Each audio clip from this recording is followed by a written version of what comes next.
18 বাংলা স্বাগত newsroom live নিয়ে আপনাদের সঙ্গে রয়েছে আমি শর্মিষ্ঠা। আমরা রাজ্যের সংক্রমণের দিকে সবার প্রথমে নজর রাখি। তবে এই মুহূর্তে যে খবর পাওয়া যাচ্ছে যে পরপর দুদিন নিম্নমুখী সংক্রমণ, যদিও কেন্দ্রীয় স্বাস্থ্য মন্ত্রক কিন্তু যথেষ্ট উদ্বেগ প্রকাশ করছে এবং তারা যে বিষয়টা নিয়ে উদ্বেগ প্রকাশ করছে বিশেষ করে কলকাতার সংক্রমণ। তবে এই মুহূর্তে আমাদের সঙ্গে রয়েছে প্রতিনিধি অভিজিৎ চন্দ্র।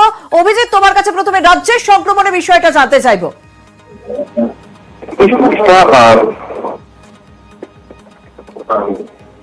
অভিজিৎ, তোমার কথা শোনা যাচ্ছে না। আমরা আজকের দিকে যদি একটুখানি বিশেষভাবে নজর দিই, উত্তর 24 পরগনা একদিনে করোনা আক্রান্ত 4326। রাজ্যে একদিনে করোনায় মৃত বেড়ে 23, অর্থাৎ মৃতের সংখ্যা বাড়লো। কলকাতায় একদিনেই করোনায় মৃত্যু হয়েছে 7 জনের। মঙ্গলবারের পর বুধবারও রাজ্যে সংক্রমণের হার নিম্নমুখী, যদিও কেন্দ্রীয় স্বাস্থ্য মন্ত্রকের পক্ষ থেকে বারবার উদ্বেগ প্রকাশ করা হচ্ছে এবং যখন আজকে বৈঠক করা হয় তখন কিন্তু বিশেষ করে কলকাতার কথা বলা হয়েছে। কলকাতায় গতকাল আমরা দেখেছিলাম 60% সংক্রমণ। আমাদের সঙ্গে রয়েছে প্রতিনিধি অভিজিৎ চন্দ্র। অভিজিৎ, কি আপডেট রয়েছে? একদমই শর্মিষ্ঠা, যেটা বলা যেতে পারে যে কলকাতার ক্ষেত্রে সংক্রমণের হার বেশ কিছুটা কমলো এবং গতকাল যেটা 45-এর ওপরে ছিল, 45%-এর ওপরে, সেটা আজকে 40% নেমে এসেছে। এটা অত্যন্ত আশার কথা এবং রাজ্যের সর্বত্রই বলা যেতে পারে পজিটিভিটি রেট সেটা অনেকটাই কমেছে, কিছুটা হলেও গতকালের থেকে কমেছে।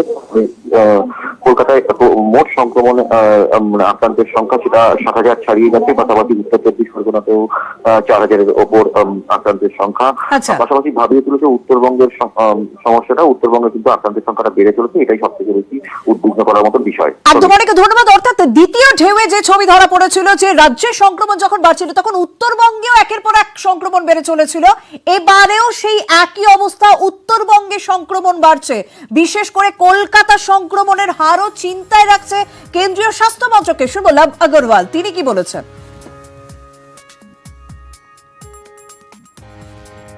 जहां 30 दिसंबर को देश में ओवरऑल केस पॉजिटिविटी 1.1% थी, अब वह बढ़कर करीब 11.05% हो गई है। वेस्ट बंगाल में 1.52% से केस पॉजिटिविटी बढ़कर अब 32.18% हुई है और अधिक संख्या में केसेस भी रिपोर्ट हो रहे हैं। मुख्यतः मुंबई में जैसे कि केस पॉजिटिविटी बढ़कर 26.95% नोट की जा रही है। बेंगलुरु अर्बन में 12.29, थाने में 31.54, वेस्ट बंगाल कोलकाता में as high as 60.29% case positivity note की जा रही है, जो कि दर्शाता है कि इन्फेक्शन काफी तेज गति से फैल रहा है। আর এই করোনা পরিস্থিতিতে সাংসদ অভিষেক বন্দ্যোপাধ্যায় কয়েকদিন আগেই বলেছিলেন যে আগামী 2 মাস অন্তত মেলা, কোনো জমায়েত বা ভোট হওয়া উচিত নয়, যদিও তো সেটা ব্যক্তিগত মত ছিল। সেই অভিষেক বন্দ্যোপাধ্যায় এবার করোনা রুখতে ডায়মন্ড মডেল আনলেন। স্বামীজির জন্মদিনে মেগা কোভিড পরীক্ষা কর্মসূচি ডায়মন্ড হারবারে, আর জানিয়ে তরজা এই মুহূর্তে তুঙ্গে।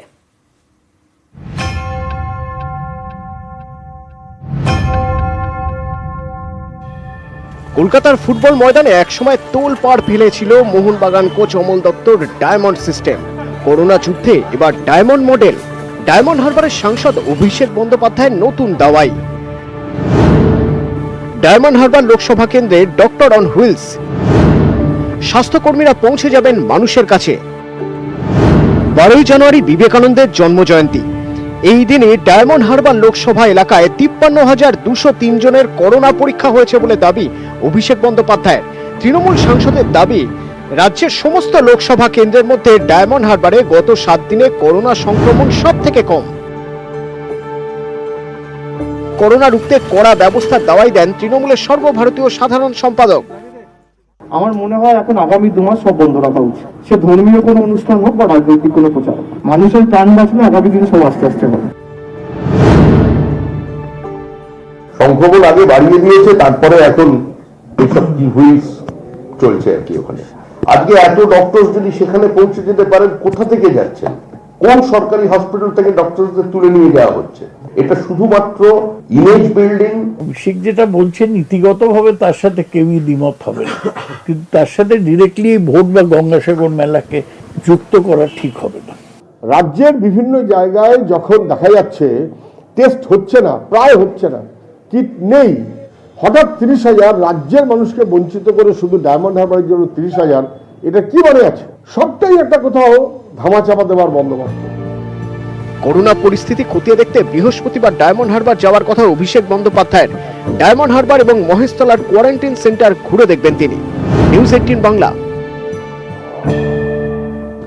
আর এই করোনা পরিস্থিতিতে গঙ্গাসাগর মেলাও হচ্ছে। আর আজ বাবুঘাটে পৌঁছে গিয়েছিলেন মুখ্যমন্ত্রী মমতা বন্দ্যোপাধ্যায়। তিনি বললেন যে গঙ্গাসাগর নিয়ে হাইকোর্ট যা নির্দেশ দিয়েছে সেই নির্দেশ প্রত্যেকে মেনে চলুন। মমতা বন্দ্যোপাধ্যায় তিনি আবেদনও করলেন যে গঙ্গাসাগর যেতে হলে आरटीपीसीआर नेगेटिव बाध्यतामूलक। मैं आप लोग को रिक्वेस्ट करना चाहूंगी कि ज्यादा लोग मत भेजो। कोर्ट का रेस्ट्रिक्शन है। हाई कोर्ट ने पूरा बोल दिया कि आरटीपीसीआर जिसको नहीं है वो नहीं जा पाएगा। हैंड सैनिटाइजर कीजिए, मास्क डबल मास्क पहनना चाहिए। जैसे आप भी सुस्त रहे, आपका दोस्त भी सुस्त रहे। ধর্ম সংস্কৃতি হুজুগ এসবের জন্য জীবনও বাজি। করোনায় তৃতীয় ঢেউয়ে নাকাল জনজীবন, তবুও অসতর্কতা, কখনো বছর শেষে কখনো মেলার দেশে।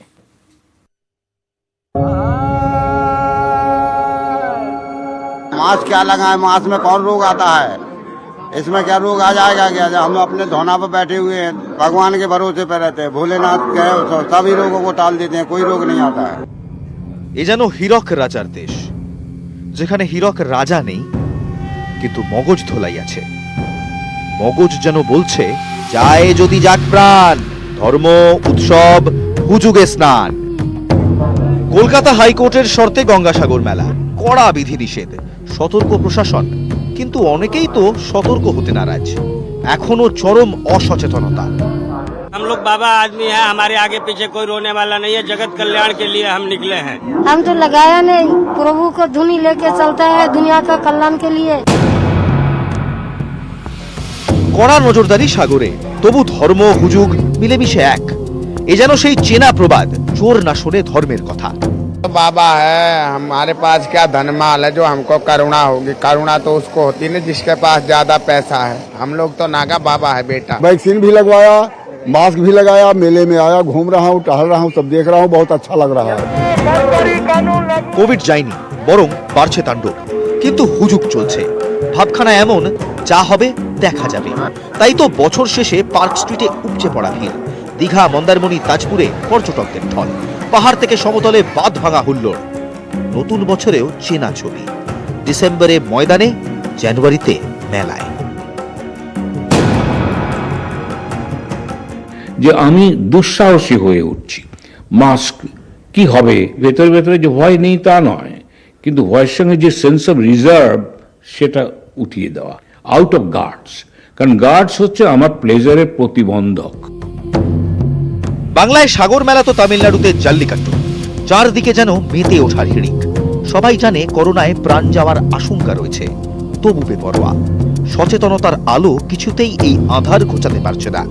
ধর্ম সংস্কৃতি হুজুগ এসবের জন্য বারবার জীবনকে রাখতে হচ্ছে বাজি। নিউজ 18 বাংলা। জন্মজয়ন্তীতে স্বামীজিকে স্মরণ, বিবেক স্মরণে তৃণমূল, বিজেপি, কেন্দ্র থেকে রাজ্য, নরেন্দ্র মোদী থেকে মমতা বন্দ্যোপাধ্যায়।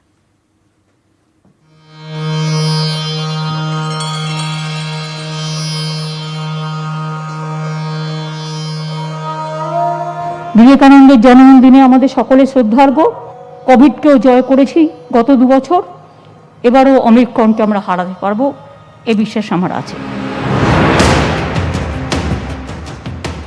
স্বামী বিবেকানন্দের জন্মদিনে শ্রদ্ধা জ্ঞাপন, স্বামীজির জন্মদিবসে জাতীয় যুব দিবস পালন, যুব উৎসবের উদ্বোধন, সেখানে কেন্দ্রীয় যুব কল্যাণ মন্ত্রীর মুখে অন্ন নরেনের কথা।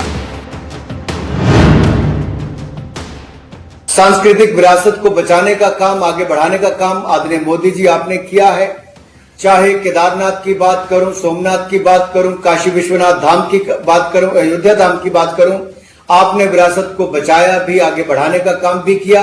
भारत को अपना खोया हुआ स्वाभिमान फिर से पाने की अधीरता होती है तो स्वामी विवेकानंद जैसा एक युवा सनातन आह्वान से दुनिया के मानस को जागृत कर देता है। সিমলা স্ট্রিটে স্বামীজির জন্মভিটে বিবেক স্মরণ, হাজির তৃণমূল, বিজেপি। বিবেকানন্দের প্রতি শ্রদ্ধা জ্ঞাপন করেন রাজ্যের মুখ্যমন্ত্রী মমতা বন্দ্যোপাধ্যায়। রাজ্য জুড়ে বিবেক চেতনা উৎসব পালন রাজ্য সরকারের। বিবেকানন্দকে নিয়ে রাজনীতি করার একটা প্রচেষ্টা বিজেপি তৃণমূল উভয় দলই করে যাচ্ছে, এই নিয়ে কোনো সন্দেহ নেই। বিবেকানন্দকে সম্মান অসম্মান করার যোগ্যতা এদের নেই, কিন্তু এদের নিজেদের অসম্মান করা হয়, মনীষীদের অসম্মান করা হয়, বাংলার কালচারকে অসম্মান করা হয়। প্রেস ইনফরমেশন ব্যুরোর পত্রিকা নিউ ইন্ডিয়া সমাচার। এখানে স্বাধীনতার অমৃত মহোৎসব নিয়ে প্রকাশিত প্রবন্ধে সিপাহী বিদ্রোহের অনুপ্রেরণা হিসেবে লেখা হলো স্বামী বিবেকানন্দের নাম। পিআইবি টুইট করা পত্রিকার পাতায় লেখা হয়েছে, স্বামী বিবেকানন্দ চৈতন্য মহাপ্রভু, রমণ মহর্ষি আধ্যাত্মিক জাগরণের কথা ভেবেছিলেন। এসবই 1857 সালের বিদ্রোহর অনুপ্রেরণা ছিল। স্বামী বিবেকানন্দের জন্ম হয় 1863 সালে। 1857 মহাবিদ্রোহ স্বামীজির জন্মের আগের ঘটনা। এই নিয়ে হইচই বাঁধতেই ভুল স্বীকার। চৈতন্য মহাপ্রভু এবং বিবেকানন্দকে সমসাময়িক বলার ভুল স্বীকার করেছে পিআইবি। নিউজ 18 বাংলা। আর এই স্বামী বিবেকানন্দর জন্মদিনে বিজেপির বিবেক বাহিনীর উদ্বোধন। করোনাকালে আম জনতার পাশে দাঁড়াতে গেরুয়া শিবিরের নয়া বাহিনী যা নিয়েও দরজা শুরু হয়ে গেছে।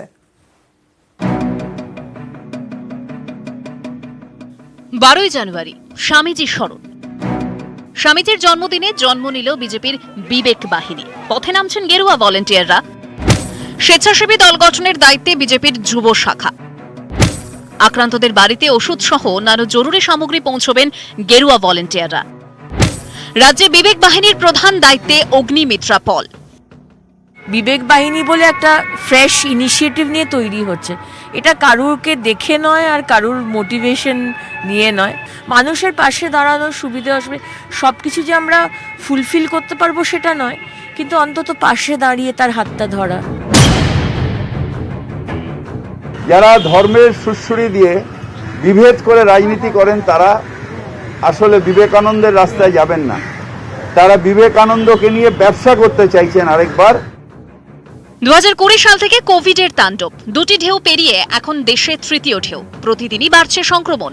এই পরিস্থিতিতেই বিজেপির বিবেক বাহিনী। খোঁচা দিয়ে তৃণমূলের প্রশ্ন, এত দেরিতে বাহিনী কেন? কিন্তু বিজেপি সবই তো লেটে বোঝে। করোনা 2 বছর হয়ে গেল, ওদের হারের 6 মাস হয়ে গেল, এখন ওদের এসব খেয়াল হয়েছে। বিজেপির বিভিন্ন জনপ্রতিনিধিকে, এমএলএ এমপিকে তাদের নিজস্ব কনস্টিটুয়েন্সিতে কাজ করতে দেওয়া হয়নি। তারপরে বিধানসভা নির্বাচনের সময় গিয়ে প্রচার করেছে ভোটের কোথায়, এদের তো দেখা যায়নি করোনার সময়। পশ্চিমবঙ্গে এই মুহূর্তে যে রাজনীতি চলেছে, এখানে জনসেবা করারও অধিকার শুধুমাত্র তৃণমূল কংগ্রেসের আছে, এছাড়া অন্য কোনো দলের নেই। করোনা কালে শিরোনামে এসেছে বামেদের রেড ভলেন্টিয়ার। এবার বাম পথে বিজেপি, জানিয়ে নতুন করে চর্চা। সারা কোভিড সময়ে যাদের বিবেক কাজ করলো না, হঠাৎ আজকে বিবেক কাজ করলো, এটা কি বিপন্ন মানুষের পাশে দাঁড়ানোর জন্য বিবেক কেঁদে উঠলো, নাকি কোনো রাজনৈতিক কারণে অথবা ভিন্নতর কোনো উদ্দেশ্যে হঠাৎ কারোর বিবেক জাগ্রত হলো? বিজেপির বিবেক বাহিনী ঘিরে এভাবেই তরজা তুঙ্গে। নিউজ 18 বাংলা।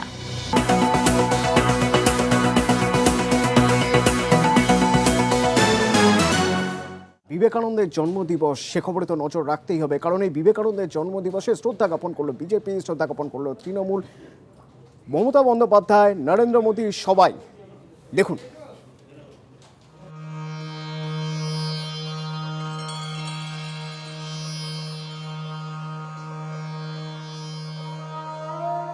বিবেকানন্দের জন্মদিনে আমাদের সকলের শ্রদ্ধার্ঘ্য। কোভিডকেও জয় করেছি গত 2 বছর, এবারও অমিক্রণকে আমরা হারাতে পারবো, এ বিশ্বাস আমার আছে। স্বামী বিবেকানন্দের জন্মদিনে শ্রদ্ধা জ্ঞাপন। স্বামীজির জন্মদিবসে জাতীয় যুব দিবস পালন, যুব উৎসবের উদ্বোধন। সেখানে কেন্দ্রীয় যুব কল্যাণ মন্ত্রীর মুখে অন্ন নরেনের কথা। सांस्कृतिक विरासत को बचाने का काम, आगे बढ़ाने का काम आदरणीय मोदी जी आपने किया है। चाहे केदारनाथ की बात करूं, सोमनाथ की बात करूं, काशी विश्वनाथ धाम की बात करूं, अयोध्या धाम की बात करूं, आपने विरासत को बचाया भी, आगे बढ़ाने का काम भी किया। भारत को अपना खोया हुआ स्वाभिमान फिर से पाने की अधीरता होती है तो स्वामी विवेकानंद जैसा एक युवा सनातन आह्वान से दुनिया के मानस को जागृत कर देता है। সিমলা স্ট্রিটে স্বামীজির জন্মভিটে বিবেক স্মরণ, হাজির তৃণমূল বিজেপি। বিবেকানন্দের প্রতি শ্রদ্ধা জ্ঞাপন করেন রাজ্যের মুখ্যমন্ত্রী মমতা বন্দ্যোপাধ্যায়। রাজ্য জুড়ে বিবেক চেতনা উৎসব পালন রাজ্য সরকারের। বিবেকানন্দকে নিয়ে রাজনীতি করার একটা প্রচেষ্টা বিজেপি তৃণমূল উভয় দলই করে যাচ্ছে, এই নিয়ে কোনো সন্দেহ নেই। বিবেকানন্দকে সম্মান অসম্মান করার যোগ্যতা এদের নেই, কিন্তু এদের নিজেদের অসম্মান করা হয়, মনীষীদের অসম্মান করা হয়, বাংলার কালচারকে অসম্মান করা হয়। প্রেস ইনফরমেশন ব্যুরোর পত্রিকা নিউ ইন্ডিয়া সমাচার। এখানে স্বাধীনতার অমৃত মহোৎসব নিয়ে প্রকাশিত প্রবন্ধে সিপাহী বিদ্রোহের অনুপ্রেরণা হিসেবে লেখা হলো স্বামী বিবেকানন্দের নাম। পিআইবি টুইট করা পত্রিকার পাতায় লেখা হয়েছে, স্বামী বিবেকানন্দ চৈতন্য মহাপ্রভু, রমণ মহর্ষি আধ্যাত্মিক জাগরণের কথা ভেবেছিলেন। এসবই 1857 সালের বিদ্রোহর অনুপ্রেরণা ছিল। স্বামী বিবেকানন্দের জন্ম হয় 1863 সালে। 1857 মহাবিদ্রোহ স্বামীজির জন্মের আগের ঘটনা। এই নিয়ে হইচই বাঁধতেই ভুল স্বীকার। চৈতন্য মহাপ্রভু এবং বিবেকানন্দকে সমসাময়িক বলার ভুল স্বীকার করেছে পিআইবি। নিউজ 18 বাংলা। আম আদমির পাশে দাঁড়ানোর জন্য বিজেপির নতুন পরিকল্পনা কি না বিবেক বাহিনী। যে বিবেক বাহিনীর উদ্বোধন হলো আজ স্বামী বিবেকানন্দের জন্মদিবস। এই জানিয়ে রাজনীতিকরা তুঙ্গে চর্চা করছেন। 12ই জানুয়ারি স্বামীজি স্মরণ। স্বামীজির জন্মদিনে জন্ম নিল বিজেপির বিবেক বাহিনী। পথে নামছেন গেরুয়া ভলেন্টিয়াররা। স্বেচ্ছাসেবী দল গঠনের দায়িত্বে বিজেপির যুব শাখা। আক্রান্তদের বাড়িতে ওষুধ সহ নানা জরুরি সামগ্রী পৌঁছবেন গেরুয়া ভলেন্টিয়াররা। রাজ্যে বিবেক বাহিনীর প্রধান দায়িত্বে অগ্নিমিত্রা পল। বিবেক বাহিনী বলে একটা ফ্রেশ ইনিশিয়েটিভ নিয়ে তৈরি হচ্ছে। এটা কারুরকে দেখে নয় আর কারুর মোটিভেশন নিয়ে নয়। মানুষের পাশে দাঁড়ানোর সুবিধে আসবে, সব কিছু যে আমরা ফুলফিল করতে পারবো সেটা নয়, কিন্তু অন্তত পাশে দাঁড়িয়ে তার হাতটা ধরা। যারা ধর্মের সুড়সুড়ি দিয়ে বিভেদ করে রাজনীতি করেন তারা আসলে বিবেকানন্দের রাস্তায় যাবেন না। তারা বিবেকানন্দকে নিয়ে ব্যবসা করতে চাইছেন আরেকবার। 2020 সাল থেকে কোভিডের তাণ্ডব, দুটি ঢেউ পেরিয়ে এখন দেশে তৃতীয় ঢেউ। প্রতিদিনই বাড়ছে সংক্রমণ। এই পরিস্থিতিতেই বিজেপির বিবেক বাহিনী। খোঁচা দিয়ে তৃণমূলের প্রশ্ন, এত দেরিতে বাহিনী কেন? কিন্তু বিজেপি সবই তো লেটে বোঝে। করোনা 2 বছর হয়ে গেল, ওদের হারের 6 মাস হয়ে গেল, এখন ওদের এসব খেয়াল হয়েছে। বিজেপির বিভিন্ন জনপ্রতিনিধিকে, এমএলএ এমপিকে তাদের নিজস্ব কনস্টিটুয়েন্সিতে কাজ করতে দেওয়া হয়নি। তারপরে বিধানসভা নির্বাচনের সময় গিয়ে প্রচার করেছে ভোটের কোথায়, এদের তো দেখা যায়নি করোনার সময়। পশ্চিমবঙ্গে এই মুহূর্তে যে রাজনীতি চলেছে, এখানে জনসেবা করারও অধিকার শুধুমাত্র তৃণমূল কংগ্রেসের আছে, এছাড়া অন্য কোনো দলের নেই। করোনা কালে শিরোনামে এসেছে বামেদের রেড ভলেন্টিয়ার। এবার বাম পথে বিজেপি, জানিয়ে নতুন করে চর্চা। সারা কোভিড সময়ে যাদের বিবেক কাজ করলো না, হঠাৎ আজকে বিবেক কাজ করলো, এটা কি বিপন্ন মানুষের পাশে দাঁড়ানোর জন্য বিবেক কেঁদে উঠলো, নাকি কোনো রাজনৈতিক কারণে অথবা ভিন্নতর কোনো উদ্দেশ্যে হঠাৎ কারোর বিবেক জাগ্রত হলো? বিজেপির বিবেক বাহিনী ঘিরে এভাবেই তরজা তুঙ্গে। নিউজ 18 বাংলা। ঠিক 4 দিন আগে 8ই জানুয়ারি অভিষেক বন্দ্যোপাধ্যায়, তৃণমূলের সর্বভারতীয় সাধারণ সম্পাদক, তিনি বলেছিলেন এখন যা পরিস্থিতি, এই পরিস্থিতিতে ভোট বা যে কোনো ধর্মীয় অনুষ্ঠান বন্ধ রাখা হোক। তিনি ঠিক সেদিন কি বলেছিলেন প্রথমে একবার আপনাদের শোনাবো। আমার মনে হয় এখন আগামী 2 মাস সব বন্ধ রাখা উচিত, সে ধর্মীয় কোনো অনুষ্ঠান হোক বা রাজনৈতিক কোনো প্রচার।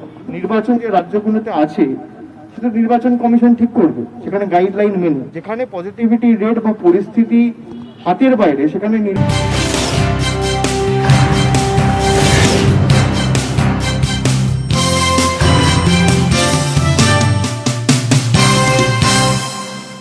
পাঞ্জাবের সামনে ভোট আর এই মুহূর্তে সব থেকে বেশি আলোচ্য বিষয় প্রধানমন্ত্রীর নিরাপত্তায় যে গাফিলতির অভিযোগ উঠছে। এবার প্রধানমন্ত্রীর নিরাপত্তায় গাফিলতি মামলায় কেন্দ্র বা পাঞ্জাব সরকারের একতরফা তদন্ত হবে না। অবসরপ্রাপ্ত বিচারপতি ইন্দু মালহোত্রা নেতৃত্বে কমিটি গড়ে জানিয়ে দিল supreme court.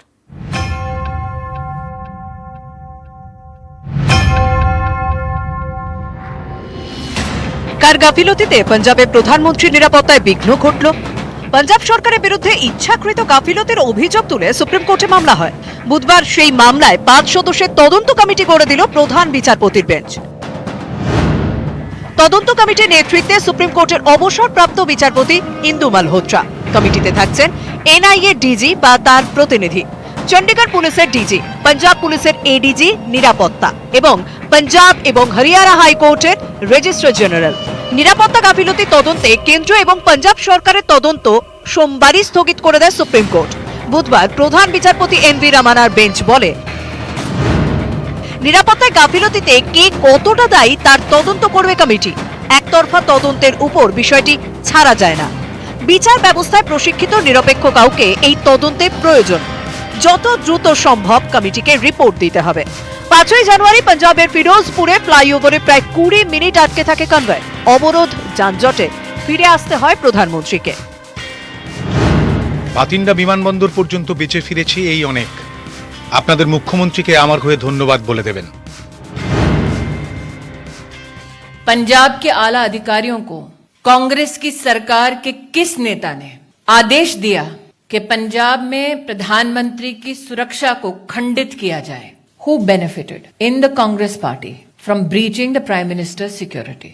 Why were security measures which are protocoled for the Honorable Prime Minister deliberately breached due to the active connivance of the Congress-led government in Punjab? যেখানে সুপ্রিম কোর্ট নিজে কমিটি করে দিচ্ছে, সেখানে স্মৃতি ইরানি তারও কিছু বলার দরকার নেই। 14 ফেব্রুয়ারি পাঞ্জাবে বিধানসভা নির্বাচন। তার আগে প্রধানমন্ত্রীর নিরাপত্তা গাফিলতির অভিযোগে তুঙ্গে তরজা। নিউজ 18 বাংলা।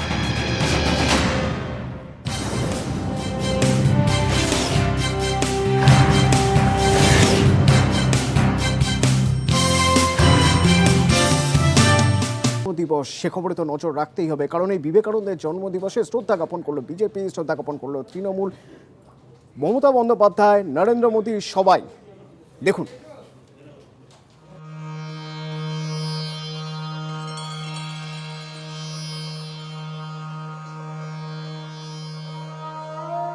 বিবেকানন্দের জন্মদিনে আমাদের সকলের শ্রদ্ধার্ঘ। কোভিডকেও জয় করেছি গত 2 বছর, এবারও অমিক্রণকে আমরা হারাতে পারবো, এ বিশ্বাস আমার আছে। স্বামী বিবেকানন্দের জন্মদিনে শ্রদ্ধা জ্ঞাপন, স্বামীজির জন্মদিবসে জাতীয় যুব দিবস পালন, যুব উৎসবের উদ্বোধন, সেখানে কেন্দ্রীয় যুব কল্যাণ মন্ত্রীর মুখে অন্ন নরেনের কথা। सांस्कृतिक विरासत को बचाने का काम, आगे बढ़ाने का काम आदरणीय मोदी जी आपने किया है। चाहे केदारनाथ की बात करूं, सोमनाथ की बात करूं, काशी विश्वनाथ धाम की बात करूं, अयोध्या धाम की बात करूं, आपने विरासत को बचाया भी, आगे बढ़ाने का काम भी किया।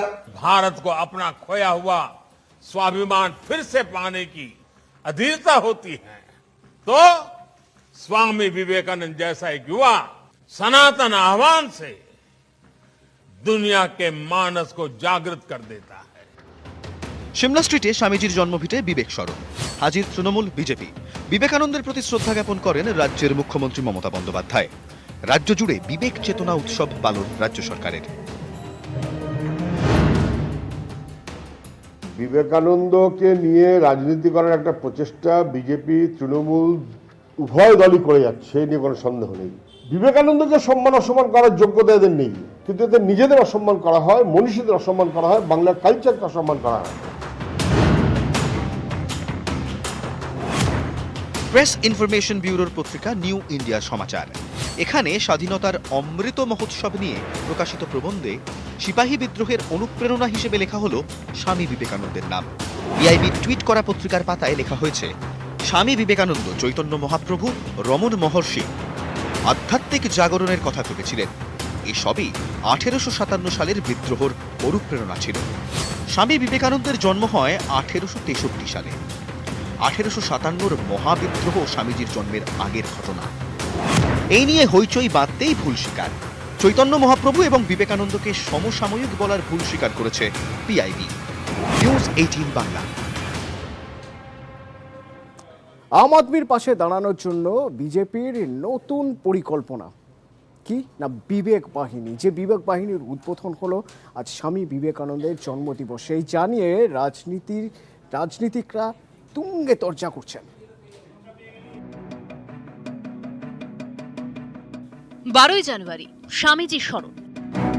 স্বামীজির জন্মদিনে জন্ম নিল বিজেপির বিবেক বাহিনী। পথে নামছেন গেরুয়া ভলেন্টিয়াররা। স্বেচ্ছাসেবী দল গঠনের দায়িত্বে বিজেপির যুব শাখা। আক্রান্তদের বাড়িতে ওষুধ সহ নানা জরুরি সামগ্রী পৌঁছবেন গেরুয়া ভলেন্টিয়াররা। রাজ্যে বিবেক বাহিনীর প্রধান দায়িত্বে অগ্নিমিত্রা পল। বিবেক বাহিনী বলে একটা ফ্রেশ ইনিশিয়েটিভ নিয়ে তৈরি হচ্ছে। এটা কারুরকে দেখে নয় আর কারুর মোটিভেশন নিয়ে নয়। মানুষের পাশে দাঁড়ানো, সুবিধে অসুবিধে সব কিছু যে আমরা ফুলফিল করতে পারবো সেটা নয়, কিন্তু অন্তত পাশে দাঁড়িয়ে তার হাতটা ধরা। যারা ধর্মের সুড়সুড়ি দিয়ে বিভেদ করে রাজনীতি করেন তারা আসলে বিবেকানন্দের রাস্তায় যাবেন না। তারা বিবেকানন্দকে নিয়ে ব্যবসা করতে চাইছেন আরেকবার। 2020 সাল থেকে কোভিডের তাণ্ডব, দুটি ঢেউ পেরিয়ে এখন দেশে তৃতীয় ঢেউ। প্রতিদিনই বাড়ছে সংক্রমণ। এই পরিস্থিতিতেই বিজেপির বিবেক বাহিনী। খোঁচা দিয়ে তৃণমূলের প্রশ্ন, এত দেরিতে বাহিনী কেন? কিন্তু বিজেপি সবই তো লেটে বোঝে। করোনা 2 বছর হয়ে গেল, ওদের হারের 6 মাস হয়ে গেল, এখন ওদের এসব খেয়াল হয়েছে। বিজেপির বিভিন্ন জনপ্রতিনিধিকে, এমএলএ এমপিকে তাদের নিজস্ব কনস্টিটুয়েন্সিতে কাজ করতে দেওয়া হয়নি। তারপরে বিধানসভা নির্বাচনের সময় গিয়ে প্রচার করেছে ভোটের কোথায়, এদের তো দেখা যায়নি করোনার সময়। পশ্চিমবঙ্গে এই মুহূর্তে যে রাজনীতি চলেছে, এখানে জনসেবা করারও অধিকার শুধুমাত্র তৃণমূল কংগ্রেসের আছে, এছাড়া অন্য কোনো দলের নেই। করোনা কালে শিরোনামে এসেছে বামেদের রেড ভলেন্টিয়ার। এবার বাম পথে বিজেপি, জানিয়ে নতুন করে তর্জা।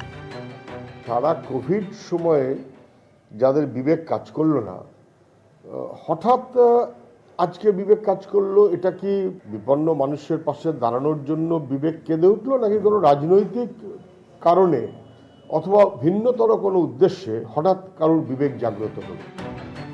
বিজেপির বিবেক বাহিনী ঘিরে এভাবে